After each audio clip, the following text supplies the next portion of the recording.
The Solo Coach Podcast. Good morning, Nicola. Morning. Good morning. Welcome to the Solo Coach Podcast. It's Thank great to have you you. here. Thank you. I'm really excited actually. I've never done a podcast before, so I'm excited to do one really. Well, may this be the first of many, and I hope you enjoy it and I don't scare you away. No, I'm sure you won't.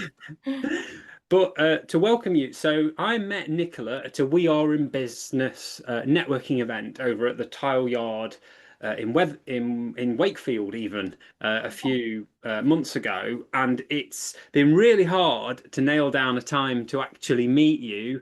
But we Yeah. finally managed to make it happen about a week ago, and then straight away I knew from the moment I met you almost that I wanted you on the podcast because you're so inspiring. And what Oh, you thank did, you. which no one else has done before. When you handed me your business card, you actually put an individually wrapped Yorkshire tea bag Yeah.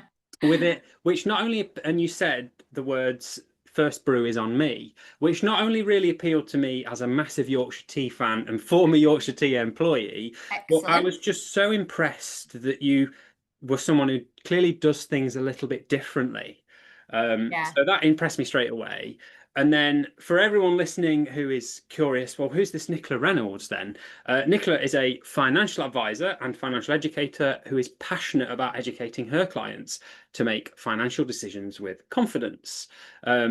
You do a great deal of your work in schools, teaching financial well-being to both the staff and the students, having had Yeah. a career change last year from being a full-time primary school teacher, which we will be getting more into as the conversation goes. Nicola, as I'm sure you'll pick up on very soon, is really energizing and so enthusiastic, and a fellow fan of taking the path less followed. She's a beacon of hope to anyone who feels stuck, trapped, or unfulfilled in their current career, and hence why she's joining us today on the podcast. So, Nicola, I'd love to start by asking you, can you tell us a bit more about what you do in your current role?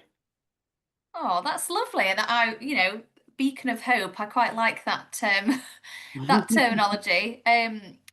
Yeah, so in my current role at the moment, I am working in partnership with St James's Place and I'm running my own business. So I work from home and I help people manage their finances.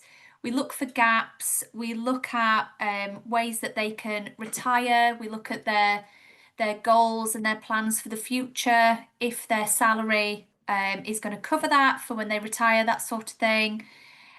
Protection needs as well. A lot of people forget about what protection they need, so income protection, critical illness, um, and just in general, if people are looking to make smart decisions with their money, make investments, it's how I can put things in place to help them really achieve everything that they're looking to achieve, their goals for the future. But it's doing it in a way that's, in a comfortable environment where there's no silly question. And I think that's really important to me from, the 10 years that I've had being a teacher.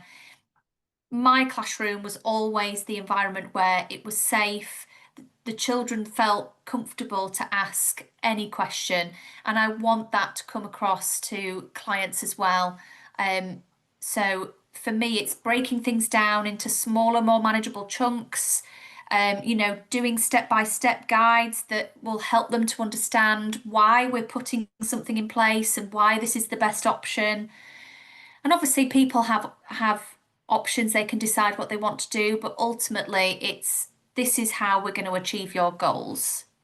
So that's basically what I do at the moment. I also do quite a lot of work with schools. So, as you've mentioned previously, I am really passionate about teaching in general.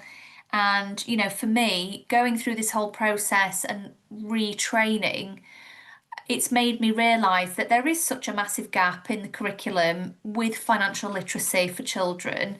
And it's important to me that I pass on that knowledge.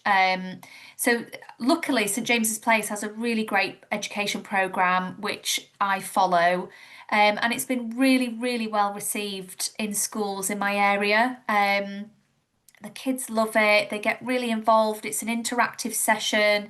It gets them thinking. There's an element of fraud in there, so they're learning about fraud and scams. They learn about, self-gratification, working hard for their money, and compound interest, things that, people may think that's far too difficult for children to understand. It isn't, and it's just putting it in a way that's, again, simple, fun, and enjoyable for them to learn. Fun and finance. Yeah, I know. Interesting. Who would have thought? So I definitely want to get more into finance with you and hear more about some of your key financial tips. Yeah, But I'd love to really just jump in straight at the deep end with you. Primary school teacher, yeah. financial advisor. What's all that about? I know. They don't really match, do they?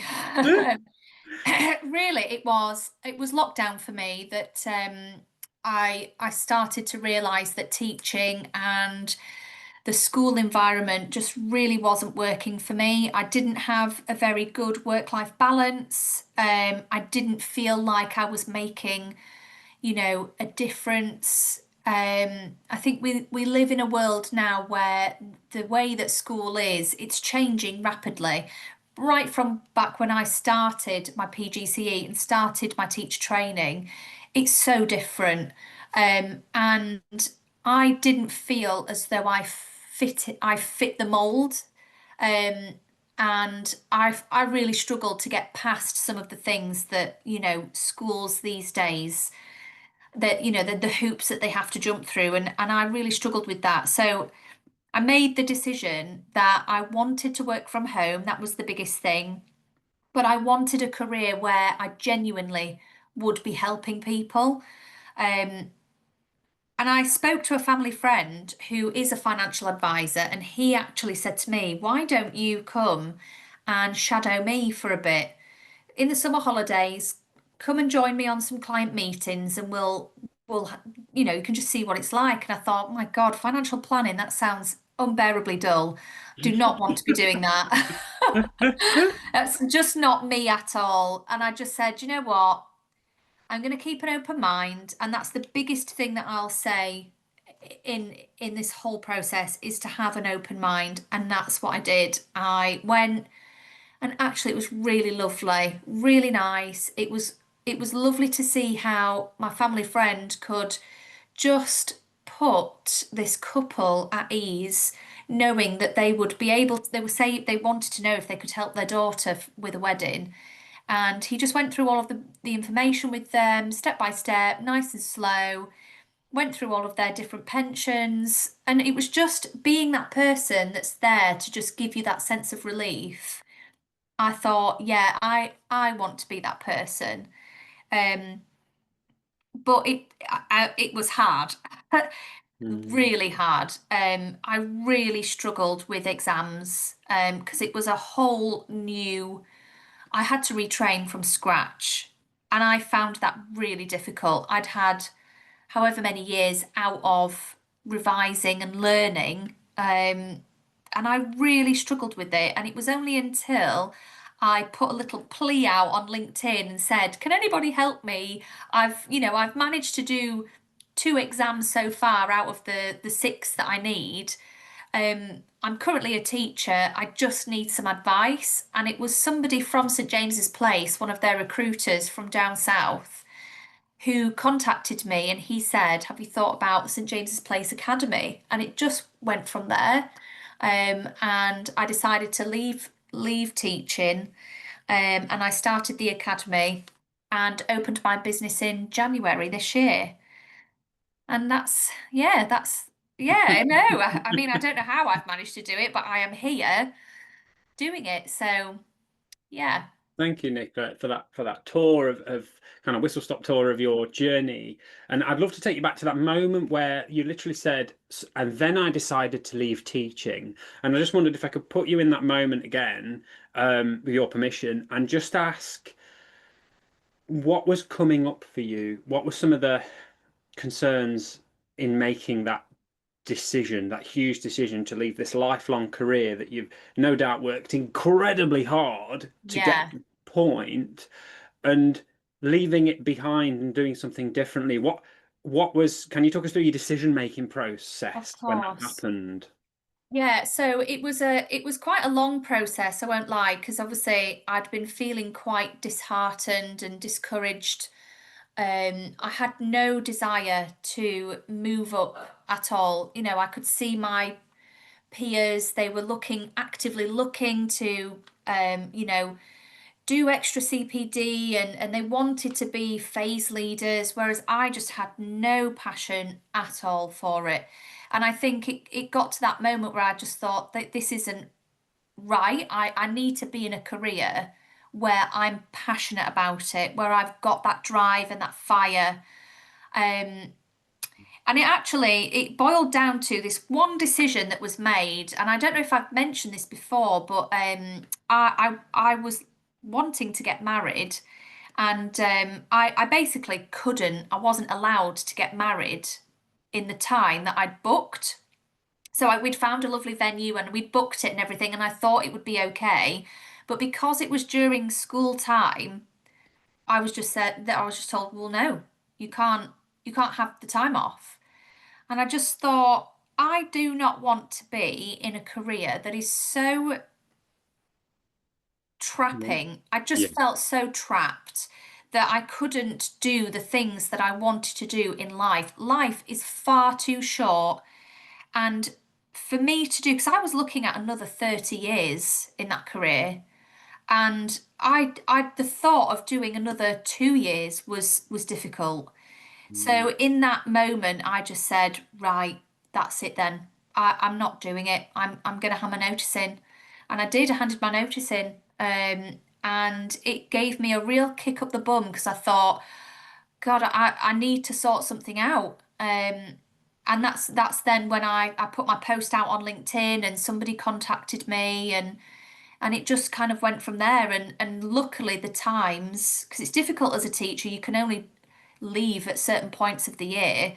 It was just lucky that the timings worked. And it was scary. You know, my husband really struggled with it because, teaching is a very stable career. I was up on that point where I was on an upper pay scale, so I was earning a pretty decent wage, and there was loads of factors to consider, in that sense. But I just said to him, I cannot physically I can't do another term. I need to go. For my sanity, I need to go. And I just decided, right, I'm going to jump 2 feet in first and just go for it. mm. I love it. There's so much I could pick up on. I'm nodding away. I can relate to it. I'm remembering a specific day I had in IT in my last long-term role. Five and a Yeah, half years I was in that role. And my manager said to me one day, it was in my annual review, right, here's some courses that you can pick from. We'll fund you through them. yeah, And just pick which one you want, basically. And here's five different projects that are coming up. Let us know which one you have a preference for. Can't guarantee it, but tell us which project you'd yeah, like to work on. Phenomenal manager, great guy. Really got on with him as a friend, as a manager. I drove home that day feeling awful because I thought, I don't want any of those projects. I don't want any of those courses. I have lost the love of what I'm doing, and it just yeah. feels like I'm just going through the motions. I haven't the heart to tell him. Mm, And I drove back also beating myself up again, thinking I'm so ungrateful. How dare yes, me? yeah, I have reached this point. I've got this wonderful job, this high-paying role in a prestigious company that respects me and cares for me. I've got what so many people in the world aspire to have and will never have. yeah. Who am I to be ungrateful and say I don't want to do this anymore? And I beat myself up so much at the time. And I'm curious as to how you can relate to feeling really rotten about that. For me, it was the kids, it was the children that I really struggled because they weren't it, the children weren't the issue, and teaching in general wasn't the issue. It was, the culture that school promotes and the politics that are surrounded by teaching. It was unbearable to me, and I felt immensely guilty for the children. I made it a point that I wasn't going to leave halfway through the year because I just thought I cannot leave these children. You spend so much time with them. You do care about them so much. And I did not want to leave them. And I thought, I'm not going to go until the end of the year. I want to make sure that I've made sure that they've got through this year and I've passed them on to the next teacher. I didn't want them to be disjointed and have a supply teacher because that would really upset me. So for me, it wasn't a case of, oh, I'm going to upset my manager or the head teacher. It was more the children and the parents. I didn't want to let them down. So there is that immense feeling of guilt, but sometimes you've just got to do what's best for you. And I am a real big believer in, you've got to put yourself first sometimes because you're no good if you can't. I mean, I would have been a terrible teacher if I'd have stayed on. I would have been a terrible teacher because I just didn't care. And that sounds terrible to say, but I just did not care.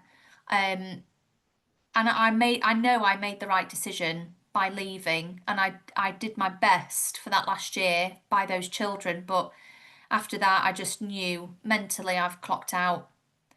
Mm. It's interesting. Yeah, in my very final IT role, I was told your problem is, right till the day I left, your problem is, David, you care too much.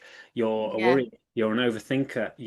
You're far too personally invested in everything, and you're absorbing and carrying the weight of everyone's worries and troubles. And I was, but yeah, I yeah, I don't know.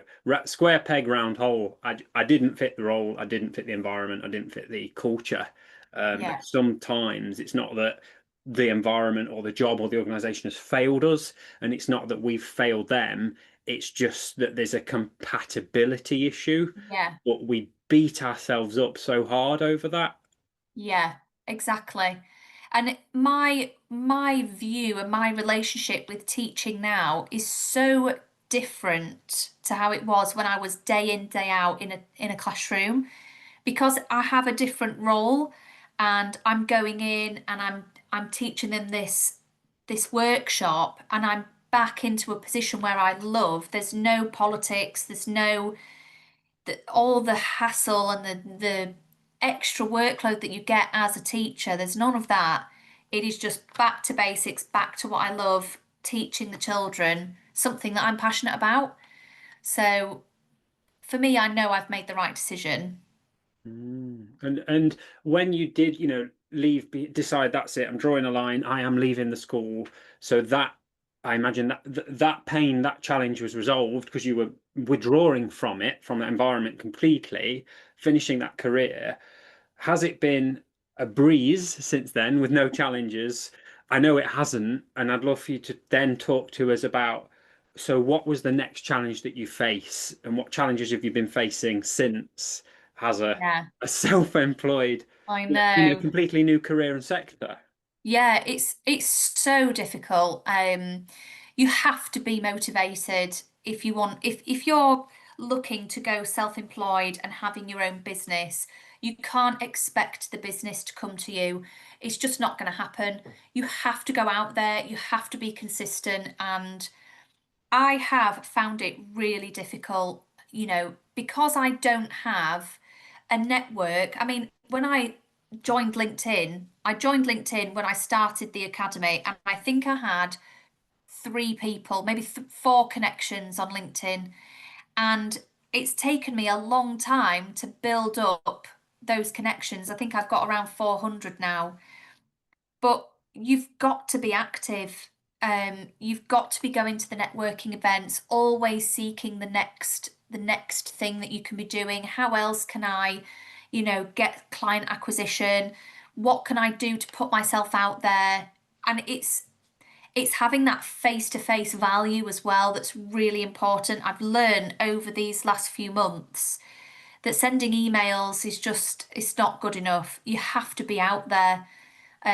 So going to networking events and speaking to people, not necessarily to get them as a client, but to learn. You've got to be a sponge. You've got to learn from others that have been there, done that, and They can give you the insights, give you some tips. Um, and the thing is as well with my business, it's very much a people business. If you don't like your financial advisor, or if you don't like them, you're not going to go with them, are you? You want to like that person. For me, it's you've got to have that full holistic view of financial planning for that client. So you're going to be seeing them on a regular basis. And if they don't like you, then it's not going to work. So you have got to put yourself out there. I have found it difficult. Coming into this, you are thrown in as a partner with St James's Place.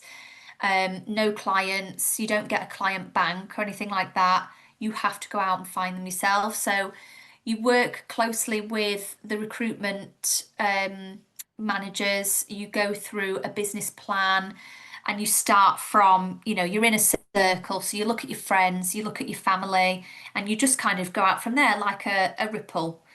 Um, and these things, I've tried some of these ideas that I've gone through, coffee mornings and, hosting your own networking event. And I think all of them have probably failed.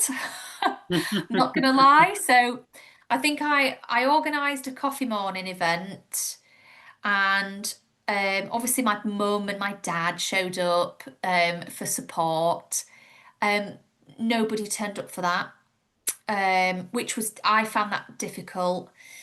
You pay for the venue, and you pay for the tea and the coffee, and you just think, bloody hell, I put all this effort in and nobody's come, and you just think, right, I need to reflect. Biggest thing for me is reflecting all the time. Look, why didn't it work? The venue wasn't right. I was in the wrong location.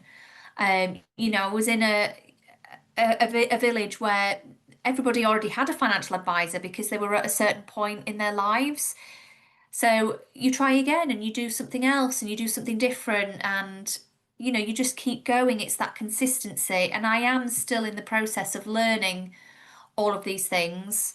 Um, but you've just got to keep going, because if you stop, then guaranteed you're not going to get any clients. But if you keep going, somebody might just give you a chance. And for my job in particular, I rely quite heavily on referrals.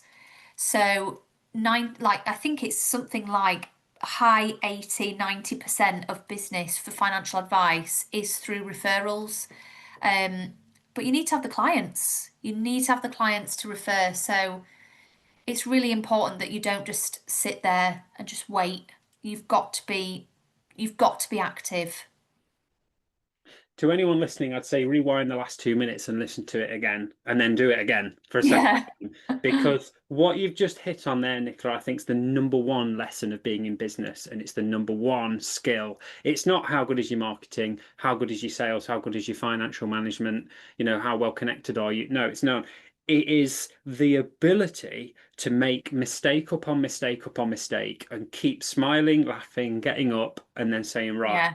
what worked, what didn't work, what can we do next time to make it work? And that ability to keep bouncing back time and time again and saying, I will not be defeated. I'm not going to take this to heart and let it crush me and deflate me and destroy my business. I am Yeah. going to just get up, dust myself up, and say, that was shit. Right, let's try again and let's alter Yeah. our approach. And that is the difference I've seen between the people that succeed and make it and the people that become bitter, frustrated, resentful. And you meet Yeah. them, they're wound up, they're angry, they blame the world, they blame the economy, they blame their Yeah. customers. It's frustration, and I get it. I get where it comes from because I feel that frustration as well. But what you have to do is keep saying, right, I am frustrated, and I'm going to use this frustration to power me into like changing my approach and having another go Yeah. again. I would That works. 100% agree that the you've got to be able to adapt. You've got to be able to pick yourself up when you're being told no. You've got to turn around and think, right, what else can I do? What could I do to make that even better? How can I sell that to that person? Who else do I need to speak to make this happen? And there's a big thing at St James's Place in the academy, and they really push for you've got to be braver, quicker. And it is really scary. Anybody that's starting out and hasn't done this before, it's horrendous. And the fear of being told no is real. Um, and I'm the type of person where, it's one of my things that I work on regularly, and it's not taking things personally, not taking things to heart. I'll sit there and I think, well, what have I done? Why don't they like me, sort of thing. And you just can't have that. It's got to be right. Why? I need to unpick this.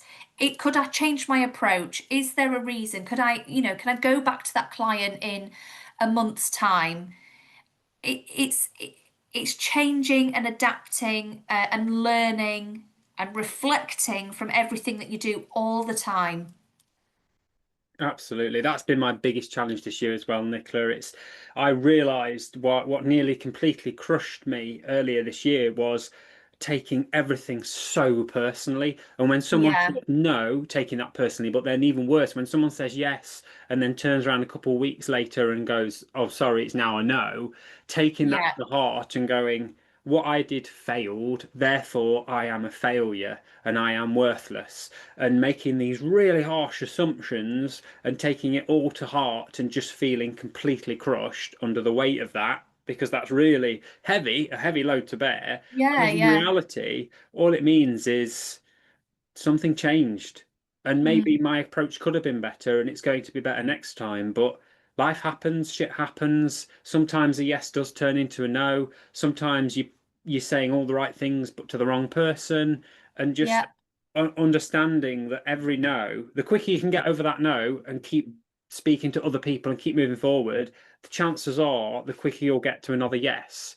But not yeah, just by doing the same thing again and again and again, it's by continually just keep tweaking your approach, just keep tweaking, yeah. get into new spaces, say it to new people in a different way, and just keep working on it until you find what works. Yeah. And again, speaking to people, the amount of people that I've spoken to this week to help me with something, you know, you you need to draw on that knowledge from people who have been there and have done that and have got that wisdom and just get a whole picture of what, is possible. And I think that's a real a big one for me is not being afraid to ask for help is a major thing. It's not a weakness. You are asking, for help genuinely because you want to learn and you want to grow and you want to develop. Um, and generally people are, they're gonna try and help you. They're not gonna just turn around and be like, oh, well, I'm not gonna help you with that. And really, would you really want to work with somebody like that anyway? But Mm. it's yeah, I think that's the biggest thing for me is asking for help, not being afraid to ask for help. And I'd love to ask you, Nicola, how do you, because this is a challenge I have, how do you choose which person to go to with the challenges that you've got? Because I find it tough. Sometimes I end up talking to everyone about a challenge and then end up with lots of different opinions, or Yeah. I speak to the wrong person and then end up barking up the wrong tree. And sometimes it can be difficult to think, I want to talk to someone about this and I have this challenge, but I don't know who's going to be the best or right person to talk to. I think that's a really difficult one. For me, I like to get quite a few opinions and then formulate my answer. Because at the end of the day, you've got to do what's best for you. And it's you, it's your life, it's your business, you're making the decision. Nobody else is going to be doing this journey apart from you. So for me, it's, you know, getting somebody who doesn't really know you. So I always find that, family and friends, yeah, they give their opinion, but when you get your opinion from your mum, you just think, yeah, well, it's just, it's my mum, isn't it? But if you're getting an opinion from somebody who's in the industry and they understand your struggles, that's far more beneficial, I think. So getting those different insights from different people has really helped me because you can pick the bits that you like, get rid of the bits that you don't like, and you formulate the answer that's best that you think is best for you and owning it as well. I think what I found quite a lot in this whole industry and this whole journey is that I will make a decision that I feel is best for me and I've done the research. And then, you will ultimately get friends and family giving you their opinion. Oh, I don't think you should do that. Oh, well, that seems really risky, does that? I don't think you should do that. And you just think, no, I'm gonna own it. I am doing this. Thank you for your opinion, but I'm going to do it anyway. And if it fails, if it doesn't work, so what? Pick yourself up and do it again. I'll never forget something that it was a head teacher that once said to me, and it was in a really, really difficult time, right back in the early days when I was teaching. I actually went off on depression for it because I was just really struggling. And he said to me, it's not your fault if you fall down in a ditch and you get stuck there. That's not your fault. But it is your fault if you are still there 2 weeks later. And I'll never forget that because I just think, yeah, okay, it's not my fault that I failed. But what can I do to get out of this hole? Now, I'll never forget that. Absolutely. Brilliant. Brilliant. I'm going to carve that up and put that out on social media. That Yeah, because that's just so true, and it's what different. I hear a lot of personal development and success themed podcasts, and I love listening to stories of people who have achieved greatness, often having come from nothing and had setback after setback. And that the golden thread through all of those stories are you have to keep getting back up and don't yeah, stay down in that hole too long. But yeah, also don't just hop straight out and carry on doing what you were doing because you might well fall down again. It's taking stock of this hasn't worked. Let's just acknowledge that this hasn't worked and let's figure out, are we going to do it again with a different approach or are we going to do something else completely different next time? But yeah, it's acknowledging that something's failed, not being in denial of it, but then quickly figuring out how do we move forward and yeah, what are we going to do next? yeah, definitely. I think a big thing as well is just sometimes if you feel that you need to have, you know, time for yourself is so important. Remembering your mental health and well-being. And if you just feel burnt out and I just need to take a day, I need to go see my sister, or I need to go see my best friend and just have a coffee and a natter, then that's okay.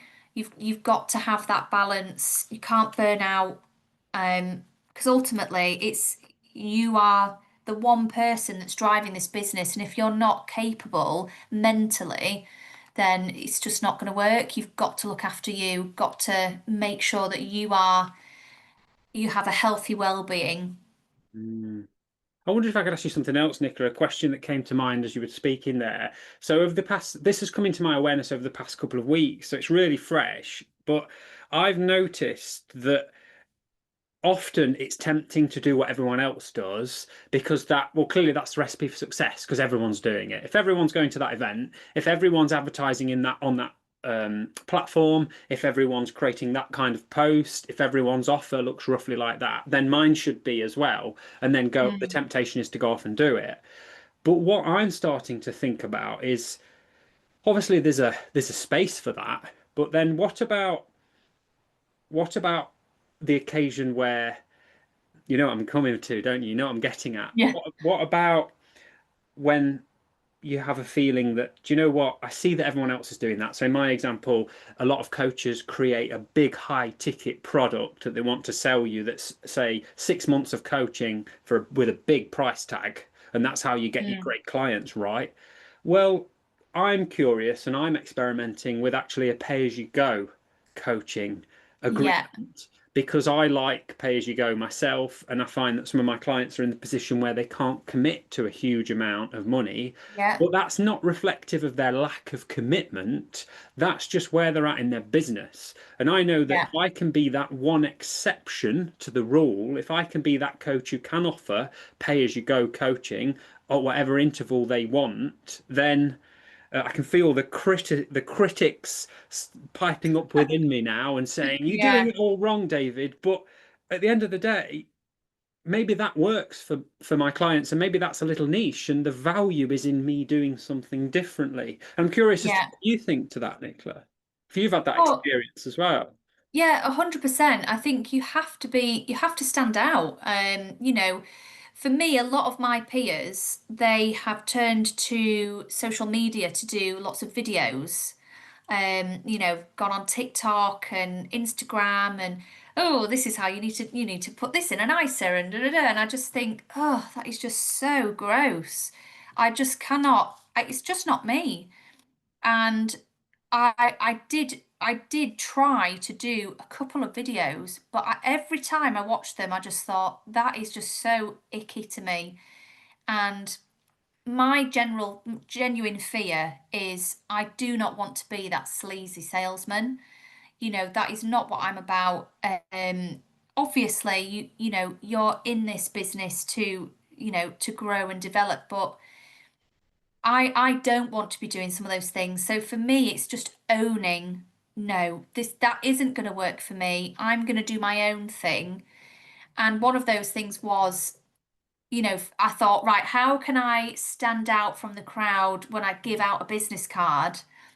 And I thought really long and hard, like, oh, I don't know how I'm going to make it more exciting for someone, more memorable. And that was when the tea bag came in.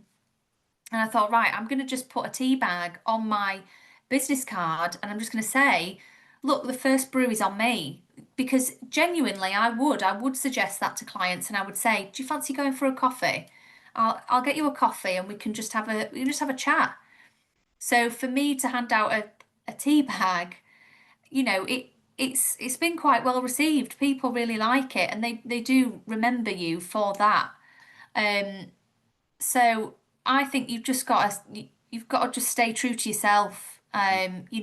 You feel that that's right. You know that that's the right thing to do, and you just stick with it. Drown out all the noise. I'm sure it's Warren Buffett's investment advice. I'm going to butcher it, but it's when everybody buys, sell, and when everybody sells, buy. Yeah, I believe it's along those lines of when everybody runs and jumps, be the person who maybe doesn't run and jump straight away and yeah, consider doing something differently. And I'm so glad you brought that up again. I'm so glad I asked you that question because the tea bag on the business card was such a fine example of still going to the event, still turning up, still following the path well trodden and yeah, doing what is yeah, proven to work, but doing it in a slightly different way that's unique to you, that feels right to you, and just adds that different touch. Because yeah. clearly, I mean, on my pile of business cards, there's hundreds of them. Yours remained right at the top with the tea bag clip to it. And I waited until we Excellent. had our last conversation to make that cup of tea and say, Nicola, this tea is on you. And, Yeah, for me, I was just so impressed with your willingness and your hindsight and your presence of mind to think, I'm going to just do this little kind thing a little bit differently. And I can't believe no one's ever thought of that. And I've still yeah, not met another person who's done it. And I haven't done it. But yeah. you did it. Yeah. I think it's the teacher in me that point because as a teacher you have got to think of all these fun, engaging things, keeping people, interested, keeping the children interested. So for me it was just trying to think outside the box and in terms of right, what's gonna make people smile and remember, your business card and the tea bag just made sense because it's that friendly interaction, going for a brew.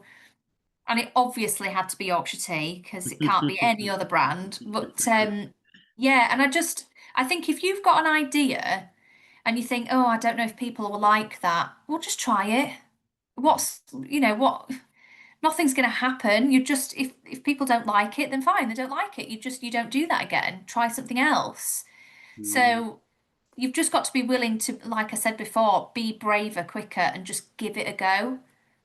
And that's really important again, Nick. I think to round off that topic, if critics are listening and maybe will say, well, what if your person you meet doesn't drink tea? What if they don't like hot drinks? Then you've done the wrong thing. What's your cost per tea bag? How much marketing budget is that going to cost you to do? And there's so many critics and there's so many things I could say to criticize that idea. And I think for me, the takeaway is what you do is not going to work for everyone. If you try Mm, and please everyone, you'll please no one. yeah, It's not going to work. What you're going to do is going to please and impress some people, and then other people it make no difference. And odd people might be displeased and actively dislike what you've done. But if yeah. you don't try and be a little bit different and a little bit special, then you are not going to stand out. Well, there's a famous saying, isn't there? I don't know where it's from, but it's something about, peaches are sweet and delicious, but not everybody likes peaches. You Mm. know, it, it's Yeah. just the same. You've just got to keep going. Find your people. Yes, the best marketing course I ever went on it for coaching was talking about if you try and create content that appeals to everyone, you won't appeal to anyone. People Yeah, people have to actively realize this person is not for me. I am not their ideal client. For other people to then be able to see your content and say, this person is for me. This person is yeah, speaking my language. But if you try and just create some generic personal development themed content, like I have in the past, it falls yeah, on deaf ears. But when I really target it at men in their 20s and 30s who are feeling stuck, trapped, unhappy in their careers and jobs and etc., and I yeah, speak to their problems and their fears and what keeps them awake at 3 a.m. at night, people start to read it and listen and then yeah, ask me about it and interact with it. And it doesn't happen overnight, but it just gradually starts to build a little bit of traction. yeah. Consistency is key, I would say. And then, I just wanted to move on to finance and financial well-being. What are your kind of key messages and shares, and what do you feel, if this isn't too much of a big question, what do you feel Yeah. is the key thing that's missing from the curriculum for young people to learn and that message for them to receive? I think obviously for in terms of education wise, I think the curriculum they do a great job of, coin recognition and using money in sums. So they would use money to find change and that sort of thing. But it's actually managing money, how to grow money, what it means to be scammed and how to look out for them. um, Children need to understand, the basics, things like what's the difference between credit and debit? What is a credit card? How do you use that properly? Um, I know from, part of my business plan or part of my,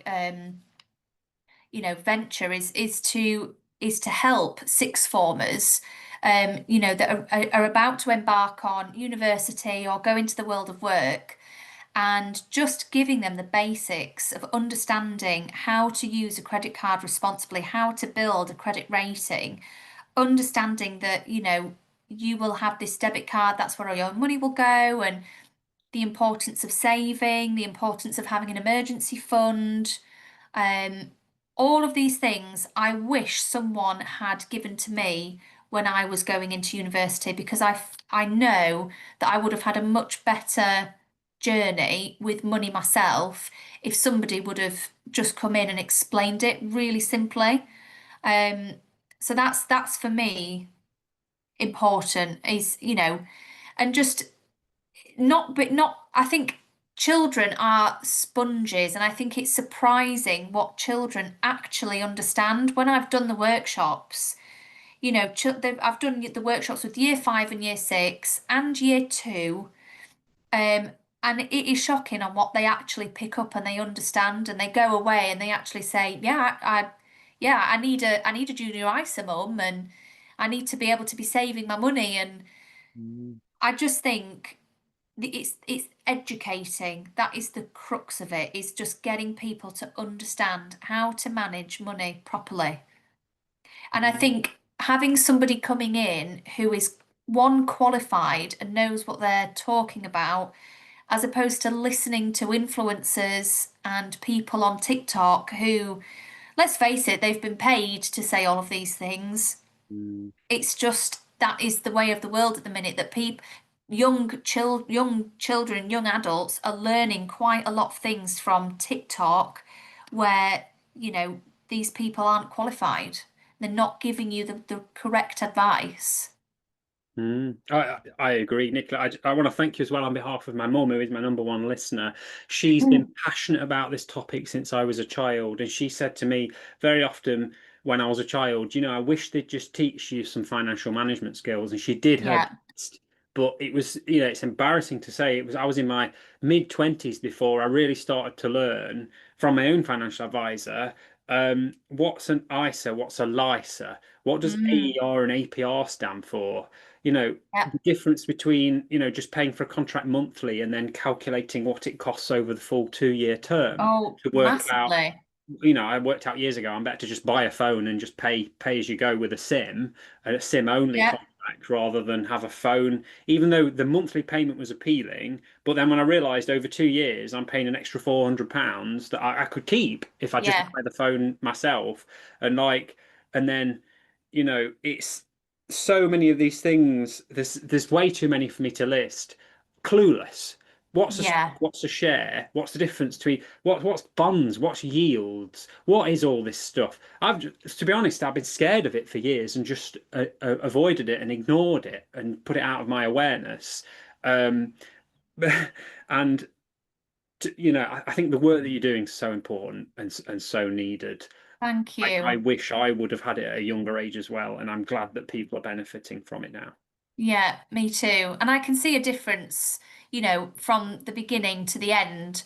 There's a huge learning curve with the workshops, and the children just go away and they're just buzzing with excitement because they know that they know how to grow their money. They know what's important. They know what to look out for in terms of risk and reward and scams, and it's really rewarding. It is rewarding. So if mum and dad are listening now, Nicola, and they've got maybe, 3-year-old, 4-year-old, I mean, all of my clients have children, some of them only just born this year, but Yeah. what's the best advice you'd give to them as a parent? So what's the best thing I could do as a parent to equip my children with financial skills for their future? A big thing is just talking about it, is creating that environment where money is not a taboo subject. Because I think that is a really big thing in our society, is that people don't like to talk about their money. And I think just having those initial conversations with your children about how, things cost money. So even going out, shopping, for example, and they want a particular toy, you might say, "Oh, we can't. There's not. We don't have enough money for that at the moment. But what could we do to get enough money? What could you do?" It always look at things from a learning perspective. Try not to be. It's really difficult, but it's try not to use those that negative language, like, "Oh, I can't afford it at the minute," or "No, you're not having that because I can't afford it," or whatever. Give them the opportunity to think, how can I get that? What can I do to get that? And um if they earn pocket money, for example, I think the biggest thing is doing little chores at home to earn their pocket money. So, make the bed for 50p, or help mum do the dishes for 20p, that sort of thing, because you're building up that I'm working hard for my money, that delayed gratification. Right, you've earned £1 today. What are you going to do with that pound? Oh, I'm going to buy sweets. Well, you could put 20p in your piggy bank and save that. We could save up for that toy that you were looking for the other day. Or maybe you want to save even more money. You want to save 50p and spend the rest. Getting them to understand, what they're spending their money on, is that um, is that something sensible that they're spending their money on? So not wasting money is a big thing. Um, and it's just about having conversations with them, um, and just taking the time to show them bills, and talk about how, we pay for the water, we pay for, when the lights are on, that we're paying for the electricity, um, going out shopping, giving them the shopping list and saying, right, I've got £80 to spend this week. Let's work together. Have a calculator there. Help them with the calculator. Bring them into, that world of budgeting, saving, and just giving them the basics of understanding how, you've got your money. We need to be thinking carefully, um, and just getting them involved. I think that's the biggest thing, is just not, don't think that they're not going to understand something, because they definitely will. They'll soak it up like a sponge. I think it's I don't know where it's from. I think it might be I need to find out where it's from, but they say that around the age of 7, children formulate these ideas about money. Mm. Um, so it is important. It is a learning journey with them, I think, and I think starting from home is the best way. Thank you, Nicola. I think, yeah, it's I resonate with it so much, and I have a strong belief that a lot of what we do is caught, not taught. And I definitely caught my financial beliefs and my money mindset from my parents as a child. I was asked to leave the room when there was a money conversation, and I was taught very firmly that money doesn't grow on trees, and Mm, we are not a rich family, and that money is the root of all evil sometimes. And spend some, save some, but never spend above your means. And you know yeah, so many of these signs, and I picked up on them, and then they formed my money mindset for years, and I'm still working through that. And like you say, involving your children with financial decisions. I've got a friend, Zoe, and she involves her. I'm sure she's listening, so shout out to Zoe. She involves her children. They have like a family boardroom meeting where they sit down yeah, and they talk to their children, her and her partner, about, like, this is how our family are doing for money. These are some of the challenges, this is right, how we're going. And I don't know exactly how they do it, but I know that they involve their two girls with their financial decisions. And yeah, their two girls are growing up understanding where money comes from, how money works. And I just think, wow, what an amazing concept. What an yeah, amazing thing to do. yeah, Yeah. definitely. And it's yeah, it's just getting them involved, getting them talking about it. That's what I would say is the biggest thing. Thank you, Nicola. And then, yeah, yeah, I feel like I could just talk to you all day, and there's so much I'd love to get involved with, and to speak to you about. But I think, Yeah, sort of starting to round up, I just want to ask you one specific question, which is, a lot of my clients struggle with money guilt. And I yeah, think it's a big thing as adults, particularly when we're at that age where maybe we do come into some inheritance, or maybe through our career we do receive a certain amount of success, and a pot starts to appear of some amount of wealth. And I know that's not the case for everyone. And I think we often feel really guilty. And I know with my clients, when they start earning more money, they start feeling guilty that they've got all this right. money. And then it's like, it becomes stressful, it becomes a pressure, it becomes a burden. And then it becomes a source of great worry, because you worry that I've got this thing, I'm going to now lose it. I mustn't squander it, I mustn't waste it. And I think you know what I'm getting at, because I'm sure you Yeah. find this with people all the time. What would you say to them, and to me as well, as someone who does suffer with this fear of loss and this kind of guilt about spending the money I have got and saved? Kind of, what would be your message to them?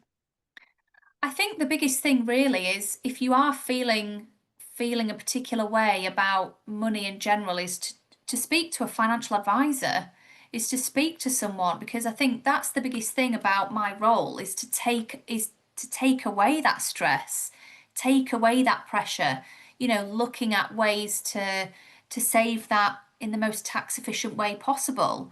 Um, I think just having somebody to go to gives you that sense of, gives you the confidence, knowing that you're doing the right thing. Um, so for me, it would be to genuinely speak to somebody, speak to a qualified financial advisor who is there to help you. It doesn't mean that you need to be ridiculously wealthy. That's not what financial advice is about. When you find the right financial advisor that works for you, they will be happy to go through, look at the gaps, look at what you should be doing to make your money work as best for you as possible and take away that pressure, take away that stress, because that's what they're there for. And so yeah, and the fears being obviously the fear of, well, I haven't got enough money to see a financial advisor, or the other fear of, well, that person's just there to make money from me, and they're going to take all my money off me, and they're going to cost me more money than a little, and oh my goodness. Yeah, and I totally see that. I mean, gosh, my husband is the most typical Yorkshire bloke you'll ever meet, and he is tight as anything. So I completely understand. I just, for me, it's, your advisor is there to help you. Obviously, advice isn't free. If you're going to be doing something with your advisor, either an investment or anything like that, that's when there will be charges and costs involved. But for me, the consultation process is an opportunity for me to go through and alleviate any worries. There's no, you know, there's no cost to a consultation, to a conversation. It's more, you know, alleviating that stress, having somebody there to go to make you feel more confident. Thank you, Nicola. Thank you. And obviously, it's not for everyone, and there'll be people listening that are still not convinced. And I think we have to accept, I know I absolutely accept that not everyone is my ideal client. Not everyone will ever have any coaching. No, Maybe so many people will never ever speak to a financial advisor in their life, and yeah, that's okay. yeah, But the people who do choose to, that's okay as well. yeah. Maybe they'll benefit from it. Hopefully, they do. Well, I'd like to think that they do. Yes, definitely. Well, it's been absolutely fabulous to have you on. The time has flown by. I think, Thank like, you. if people are listening, and I know they are, and I know they'll be loving you and wanting to hear more, where can they find you and how can they get in touch? So my website, NK Reynolds Financial Planning, you can find me on there. There's a link if you want to book on for a session. I'm on LinkedIn, Nicola Reynolds. You know, you can contact me through Instagram. I'm on Instagram through Nicola Reynolds as well, Nicola Reynolds Financial Planning. And if it's just, if you just want to have a chat, go through some of those things, just have initial meet, absolutely. Give me a call.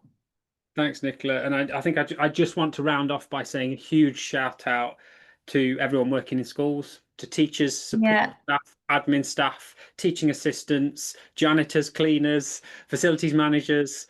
I look back on my school days with great fondness, and a lot of my close friends are teachers or working in schools. Huge respect for them and their work they're doing. It gets harder and harder by the day to do what they're doing, but massive respect to all teachers, and just a huge shout out to everyone working in education. Yeah, me too. Me too. Thank you very much for coming on the show. We'll definitely be having you back soon. And thank you to everyone else for listening. See you all Thank again you. next week. Thank you. Bye.